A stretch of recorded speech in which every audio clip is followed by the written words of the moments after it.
me, I look at Jesus. I don't see him as a number 9. I don't think he's clinical enough. I love him as a footballer though, and I think the link-up play, like typical examples. I'll give you 2 examples from the right-hand side where I liked him. Last season when Saka was injured in the home game at the Emirates, he was one of our best players in the right wing. I thought he was phenomenal. And Was that also when against you look City? against City, yeah, Yeah, we I beat thought he them was 1-0. unbelievable. Yeah, he was terrific. Yeah. He was absolutely superb. If you look at his game and you analyze what he did, he was superb on the right wing. And then what I do is I look at what he did when he came on in the number 9 against Bayern Munich at the home game. And then from the right-hand side, he's basically creating the goal that Trossard scores to get us back into the game. So I think for me, most of the work that he does could be on that right-hand side. And then you don't have to go and get a winger that no one's really sure that they want at the moment. I mean, hearing about 15 names that we're linked with. There's not one that someone says, it's got to be this guy. It's got to be this guy. Whereas I think when you go and get Victor Gyökeres, which let's be real, is probably the only option that we have got up top now if Isak is not available. Tony doesn't look realistic, neither does Osimhen. Other names people aren't interested in. I think Gyökeres could allow for Jesus to be that wide man. Then you've got Gyökeres and Havertz as your 9s. Then you've got Martinelli and Trossard on the left and Saka and Jesus right. I think that's really strong, James. Yeah, I think it is really strong. I mean, I do think pace is a little bit of an issue in our squad. I don't think we've got that blistering counter-attacking pace.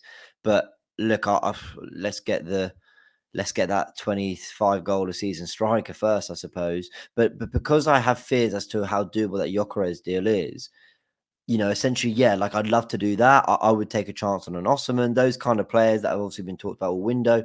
But otherwise, if we are dropping down a caliber, if we are dropping down a level to someone who's a little bit more roll the dice, more of a risk, then they have to have certain attributes. There's going to be certain things that I think, okay, we don't know if you're 100% going to take us up a level, but my word, at least you give us something different. That's where Ivan Toney, and okay, people are going to talk about maybe his attitude, personality. I have no idea. It's just the rumors that do the rounds on socials, right? But he's a presence in the air that, yeah, Kai Havertz 6'4", but no one gives us the presence and the hold up that Tony gives us. That is something different. I mentioned Adingra there. You're probably all thinking in the chat that I'm his biggest fan. I'm really not, but it was just mentioned over social media. What does he give us? Well, probably a blistering pace that maybe only Martinelli has, but even he does he have it in that way. So at least it's something definitely different. So for me, it's kind of like there's the upper echelon of player that I really hope we go for. And if it is that second barrier or that second bar down, it's like, well, what is that one thing they've got that's like, yeah, we don't have that. We do not have that. And at the very least, you're bringing us that to the squad. So I think it's going to be fascinating. And I think ultimately we have to wait for this Nketiah deal to get over the line. If it does, I think it's still hanging in the balance. Yeah. Do you think he will go, by the way, Eddie? I haven't got your thoughts on this. Do you think he's going to go? Yes, I was with you, and I spoke to Harry Simeon about this at the weekend because I met him outside the Armory after the game with Tom Canton, and the three of us were chatting about it. And Tom disagrees with me and Harry. He thinks we should have held out and we shouldn't have accepted the Marseille bid. Me and Harry on the other end of the spectrum. Yourself, yeah, he was right? He was right, which is frustrating because Tom actually is quite right quite a lot of the time. And I was debating him on Twitter about it. I was having a back and forth with him. And I said, we should have taken it. I don't think a better deal is coming. And he said, we'll see. So I messaged him today. He's actually I'm going to have him on the podcast. And I said, let's hash this out because you were spot on. And he was. I mean, listen, it's not a miles better deal, really, but a better deal came in. Yeah, listen, they did, and Tom's on here regularly, and Tom and I never really agree with most about Arsenal. There's a lot of disagreements that we have, all banter and all love, of course. I love Tom. Same with Harry Simeon actually, and it was like me and Harry actually agreeing on something that I was thinking. I think we should have just let him go. I actually happen to think he probably will go to Nottingham Forest. I think they're probably going to look at that and think, you know what, they want £5 million more. Let's just give it to them, even if it comes in with a 30 million with a few add-ons, or if it just comes on his 30 million. With no add-ons, I think that he will end up going. If we can get 30 million, James, for Eddie Nketiah, we have to accept that. Like for me, I know that we're looking around and thinking, oh my God, look at him going for this amount and him going for this amount. I don't really care at that. I want to get our business done. And if we're trying to wait weeks and weeks and weeks to get a few more £1 million for Eddie Nketiah to try and make it 32 instead of 30, I'm going to get annoyed if we don't get our business done in that time with 10 days left. So that's what I think, like realistically, will happen. It probably will be Forest, but I don't know what you think, mate. Well, and also the cost of not doing this deal for Eddie now isn't just whatever couple million is involved in the transfer fee. It's time, it's days, lost not chasing the forward. Now I'm sure that they have big transfer teams and that there's loads of people sorting one side of the negotiation while another side's going on. And I will say, I think the one thing that maybe keeps Arsenal fans slightly hopeful is that we are not a club that leak things anymore. In the last year or two, yeah, I mean, it's really been ITKs that have got hold of most information. It's actually been quite difficult to know what Arsenal are doing. During Timber, and that came out of nowhere. I remember I was sitting watching the In-Betweeners movie, and then suddenly it just dropped like Arsenal have bid for During Timber rejected. Yeah, I think, what the hell is going on when we were in for him? And that's kind of been, again, out of nowhere yesterday, kind of Forrester in for Eddie, and the Calafiori one, we had nothing before the Euros, but after, the performances put him a little bit more on the radar, so we find out we've been chasing him for a whole year. He even came to the Palace game in January to watch us. So I do think with Arsenal, there are things constantly ticking in the background that makes us think, okay, just because we haven't heard about it, we don't need to worry too much. But I do also feel that you ultimately can't really progress with an incoming until you have clarity on the outgoing. And I just feel like with this outgoing, it's just taking a little bit too much time. So Eddie, I think, will ultimately get the Forest move, I think. But I really hope we don't go back and forth too much. I think we're same. at risk of. Am I allowed to swear on this channel? I Of mean, course you are, just bro. Yeah. thank you. Let's not take the piss. Is what I'm saying, right? Yeah. Like 25 million, I thought was quite a good deal. Same. And fair play. If Edu gets anywhere near 35 million, I have to say, well done. But it's like Same. well done to a point, because then I'm going, okay, but reinvest and get the other player in. Otherwise, I'm Mm. not that happy Arsenal are making loads of money. Like I don't go to bed and I go, what a sale. I go, Exactly. great. Yeah. That's a stepping stone to the thing we want to do. Of So course. there's all that going on. Listen, I'm 100% with you. There's a lot of Arsenal accountants in our fan base that seem to be like really happy that we're going to be Yeah. holding out for 30 million. And I'm like, look, let's just get the business done, man. Listen, people, there's over 700 of you. This is fantastic. Please make sure you do me a favor and hit the like button and subscribe to the channel. Next target is 30K. We're just over 23 now. So let's make sure that we join the community to get the 12th man to 30K. Please make sure that you do go and sub to James as well at the Gooniverse. Also, I will make sure, I normally put it in the title when I haven't done that because I haven't had time to the terrace. So I do Oh, no apologize, stress, James. my friend. But I will 100% put that in the title. So all you need to do, guys, is click on the title and it goes straight to James's channel, who's flying, by the way. What's your next target, by the way? Are you on 40K already? Oh, we're close to 40. But There yeah, we go. So thank the you. next target Thank is you, Dan. 40 I really people. appreciate that. So no, come on, man, you're flying. You're doing bits. It's great to see. So please make sure you go and join the Gooniverse community with James, who's putting out unbelievable content at the moment. So please make sure you go do that, people. I wanted to kind of move on to some incomings before we go to the other rumored players that are looking to leave. Marino and Calafiori. I mean, it looks like Marino's going to get done, so we can touch on that a bit. Hmm. I spoke to Babs not long ago on the Canon podcast with him, and he made a really good point to me. If we don't do anything else, we've already said we'll be a little bit deflated because this attacker's not going to come in, right? But he made a good point about our left-hand side, and it's a point that I made on my fan cam at the weekend because it's something that I've been questioning for quite some time now.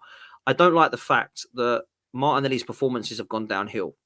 I don't like to make excuses for Martinelli because I think his performances need to be looked at individually. I think he needs to look at his game and think, right, how do I improve this? Because Trossard and Gabriel on that left-hand side haven't really had any drop-off in their performances. But I do think it is better for Ødegaard, Saka, Saliba and White, who are absolutely set in stone on that right-hand side. They have cemented the telepathy and communication to know who's playing where. I don't think we have on that left-hand side yet. And that can be down to injury at left back. It can also be down to a little bit of an understanding of perhaps not replacing Granit Xhaka like we wanted to in that left 8. And certainly with the number 9 changing as well. Sometimes we've seen Havertz play 9, then 8. Sometimes we've seen Timber start, then he gets injured. Kivior and Zinchenko are shuffling it around at left back. Tomiyasu comes into the mix at times.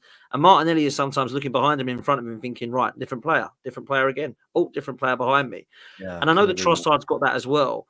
But I just feel like these two signings coming in can actually flourish Martinelli and potentially Trossard as well. I thought was magnificent last season. And I feel like these two signings make sense because of that reason, James. So I just wanted to get your thoughts on that, bro. Yeah, you're spot on. Graham and I did something on Tactical Insight where we looked at kind of our. It's difficult to explain the graphic. It's like it comes from Canon Stats. It's like an influence graphic that basically shows you how much players pass to each other, but also how involved players were. And if you look in this game we just had against Wolves, essentially it was very even down the right and down the left. I think we attacked 37% down the right, 34% down the left, right, which is pretty balanced. If you look at the game against Everton on the final day of the season, when we won 2-1, obviously we're chasing the title. We're hoping for a miracle at the Etihad, but we go a goal down. everything was channeled down the right. Everything. All our play was just attack the right, attack the right, attack the right, because we didn't have a functional left-hand side. And when it got desperate, that was the side we attacked. And I just think when you look at pre-season, the goals we scored, look, honestly, you go back and watch all 10 goals we scored in pre-season, how many of them came down that left-hand side, whether it be Nwaneri cutting it across to Jesus, and so many other moments that happened came down that left-hand side. And I do think it's completely by design that Arteta wanted to channel more of our football down that side. That also opens up some space for Saka. But you can't just click your fingers and go, hey, team, trust the left more and play that way, because it's difficult. Gabriel doesn't progress the ball quite as well as Yeah. Ben White. And you're asking Rice to do something on the left that I think Rice is a much better player than Granit Xhaka, but he doesn't maybe progress play as well as Granit Xhaka did in that 22-23 season. And then we were asking Vieira to do it, and then Havertz to do it, and then Trossard to do it. We had like 5 different 8s in that season. So I think the addition of Marino and Calafiori is to maybe add a little bit of stability there. And I agree with you. I made a load of excuses for Martinelli because I think he's a brilliant player.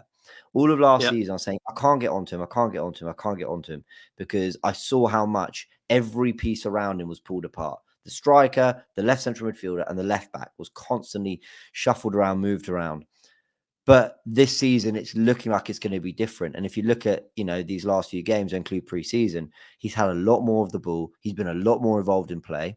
And I think he could have done a little bit better with a few moments. But I think he'll get there because I think he's a brilliant player. But you're absolutely right. The left-hand side is something that is being addressed tactically and in the market, which is good to see, because I think he needed to. Just add the striker or the Yeah. forward. Yeah. We're good. Yeah, it really is that for me as well, because I said at the start of the window, people have asked me, oh, what do we need this window, Dan, before we'd signed anybody? And I said, well, we've got to sort out what's happening with Aaron Ramsdale, which we will come on to, by the way. But we Yeah. also need to look at our defensive situation, our midfield, and our attack. And they were like, wow, that's quite a lot. And I said, well, yeah, it kind of is, because this is how far we are away from, well, this is how close we are, sorry, I should say, to getting across the line. We finished 2 points behind Manchester City last season, and we still need all of this. Imagine what that could do. So could our left-hand side get those 2 points? Question mark. Could that attacker get those 2 points? Question mark. Well, really, we need 3 points. And that's what we're looking at. And that's how fine the margins are here. And I just feel like without one of those components, we're going to be deflated. Now, it might be that we don't get that attacker and we sit there after Calafiori and Marino, but I can tell you now, rival fans are sitting there going, Arsenal ain't done enough straight away. So that's where I'm at with the left-hand side. With Marino, Dan? James, go on, bro. So, Go on. sorry, No, go on. sorry, No, very go on. rude of me to interrupt, but No, it's go on. also that was stomachable maybe a week ago when we didn't know how good Savinha was and we didn't think Facts. Gundogan was going anywhere. So it's Exactly. all of that, and now it's like City have improved. I know a lot of people were kind of defending the Julian Alvarez transfer fee. I thought it was a little bit crazy. I mean, don't get me wrong, other players who are significantly worse went for ridiculous money as well. So, over the years, so I kind of get why ultimately the fee went to what it did.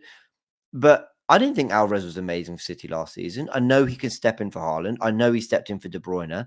I thought he was good and at times very good. But dare I say their squad's better for having sold Alvarez, re-added Gundogan, and signed Savinho, who I think is more the profile that they needed for their front three. I think they've got better. And I don't Yeah. think, and everyone's going, well, there's no backup to Haaland. They've won the title, I think, twice with a false nine, and in Gundogan, because they've still got Nunes and Kovacic. If Rodri steps out, they're more covered then than they certainly were before. I think Terry was making that point on Football Terrace. So it's like, wow, okay, here we go again.